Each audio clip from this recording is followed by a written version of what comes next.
गोविंद बोलो हरि गोपाल बोलो, राधा रमण हरि गोविंद बोलो।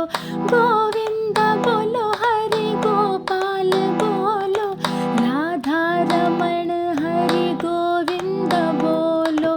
गोविंद बोलो गोपाल बोलो, राधा रमण हरि गोविंद बोलो। गोविंद बोलो हरि गोपाल बोलो, राधा रमण हरि गोविंद बोलो।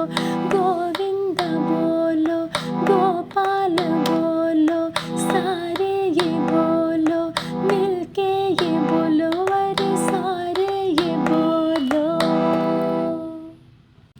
श्रीमद् भागवत जी के षष्ठ स्कंद का 13वां अध्याय, इंद्र पर ब्रह्म हत्या का आक्रमण। श्री सुखदेव जी कहते हैं, महादानी परीक्षित, वृत्रासुर की मृत्यु से इंद्र के अतिरिक्त तीनों लोक और लोकपाल तत्क्षण परम प्रसन्न हो गए। उनका भय, उनकी चिंता जाती रही।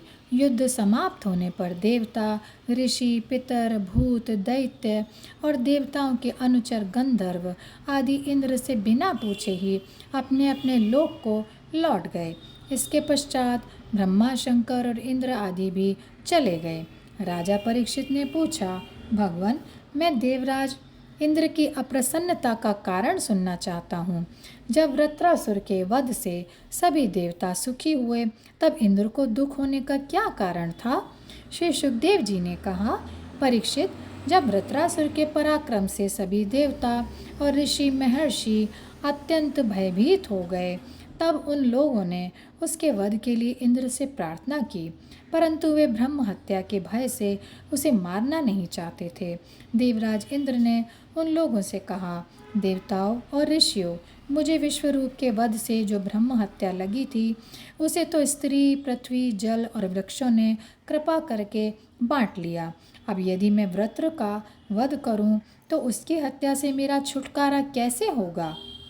श्री सुखदेव जी कहते हैं, देवराज इंद्र की बात सुनकर ऋषियों ने उनसे कहा, देवराज, तुम्हारा कल्याण हो, तुम तनिक भी भय मत करो, क्योंकि हम अश्वमेध यज्ञ कराकर तुम्हें सारे पापों से मुक्त कर देंगे।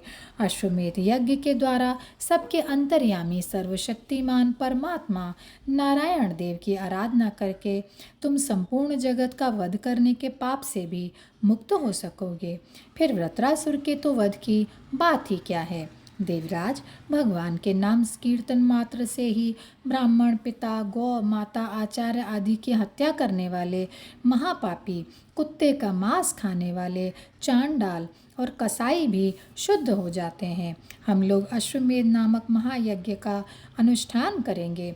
उसके द्वारा श्रद्धापूर्वक भगवान की आराधना करके तुम ब्रह्मा पर्यंत समस्त चराचर जगत की हत्या के भी पाप से लिप्त नहीं होगे। फिर इस दुष्ट को दंड देने के पाप से छूटने की तो बात ही क्या है। श्री सुखदेव जी कहते हैं, परीक्षित, इस प्रकार ब्राह्मणों से प्रेरणा प्राप्त करके देवराज इंद्र ने वृत्रासुर का वध किया था। अब उसके मारे जाने पर ब्रह्म हत्या इंद्र के पास आई। उसके कारण इंद्र को बड़ा क्लेश, बड़ी जलन सहनी पड़ी। उन्हें एक क्षण के लिए भी चैन नहीं पड़ता था। सच है, जब किसी संकोची सज्जन पर कलंक लग जाता है, तब उसके धैर्य आदि गुण भी उसे सुखी नहीं कर पाते। देवराज इंद्र ने देखा कि ब्रह्म हत्या साक्षात चांडाली के समान उनके पीछे पीछे दौड़ी आ रही है। बुढ़ापे के कारण उसके सारे अंग कांप रहे हैं और क्षय रोग उसे सता रहा है। उसके सारे वस्त्र खून से लथपथ हो रहे हैं। वह अपने सफ़ेद सफ़ेद बालों को बिखेरे ठहर जा इसी प्रकार चिल्लाती आ रही है। उसके श्वास के साथ मछली की सी दुर्गंध आ रही है, जिसके कारण मार्ग भी दूषित होता जा रहा है। राजन, देवराज इंद्र उसके भय से दिशाओं और आकाश में भागते फिरे। अंत में कहीं भी शरण न मिलने के कारण उन्होंने पूर्व और उत्तर के कोने में स्थित मानसरोवर में शीघ्रता से प्रवेश किया। देवराज इंद्र मानसरोवर के कमल नाल के तंतुओं में 1000 वर्षों तक छिपकर निवास करते रहे और सोचते रहे कि ब्रह्म हत्या से मेरा छुटकारा कैसे होगा। इतने दिनों तक उन्हें भोजन के लिए किसी भी प्रकार की सामग्री न मिल सकी, क्योंकि वे अग्नि देवता के मुख से भोजन करते हैं और अग्नि देवता जल के भीतर कमल तंतुओं में जा नहीं सकते। जब तक देवराज इंद्र कमल तंतुओं में रहे तब तक अपनी विद्या, तपस्या और योग बल के प्रभाव से राजा नहुष स्वर्ग का शासन करते रहे।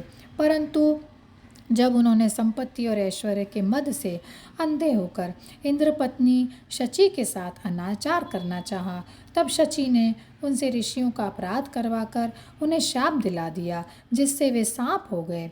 तदनंतर जब सत्य के परम पोषक भगवान का ध्यान करने से इंद्र के पाप नष्ट प्राय हो गए, तब ब्राह्मणों के बुलवाने पर वे पुनः स्वर्ग लोक में गए।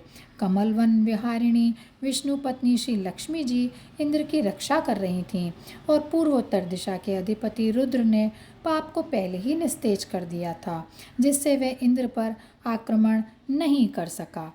परीक्षित, इंद्र के स्वर्ग में आ जाने पर ब्रह्मर्षियों ने वहां आकर भगवान की आराधना के लिए इंद्र को अश्वमेध यज्ञ की दीक्षा दी, उनसे अश्वमेध यज्ञ कराया। जब वेदवादी ऋषियों ने उनसे अश्वमेध यज्ञ कराया, तब देवराज इंद्र ने उस यज्ञ के द्वारा सर्वदेव स्वरूप पुरुषोत्तम भगवान की आराधना की। तब भगवान की आराधना के प्रभाव से वृत्रासुर के वध की वह बहुत बड़ी पाप राशि इस प्रकार भस्म हो गई, जैसे सूर्योदय से कोहरे का नाश हो जाता है। जब मरीचि आदि मुनीश्वरों ने उनसे विधि पूर्वक अश्वमेध यज्ञ कराया, तब उसके द्वारा सनातन पुरुष यज्ञपति भगवान की आराधना करके इंद्र सब पापों से छूट गए और पूर्ववत फिर पूजनीय हो गए। परीक्षित, इस श्रेष्ठ आख्यान में इंद्र की विजय, उनकी पापों से मुक्ति और भगवान के प्यारे भक्त वृत्रासुर का वर्णन हुआ है। इसमें तीर्थों को भी तीर्थ बनाने वाले भगवान के अनुग्रह आदि गुणों का संकीर्तन है। यह सारे पापों को धो बहाता है और भक्ति को बढ़ाता है। बुद्धिमान पुरुष को चाहिए कि वे इस इंद्र संबंधी आख्यान को सदा सर्वदा पढ़ें और सुनें। विशेषतः पर्वों के अवसर पर तो अवश्य ही इसका सेवन करें।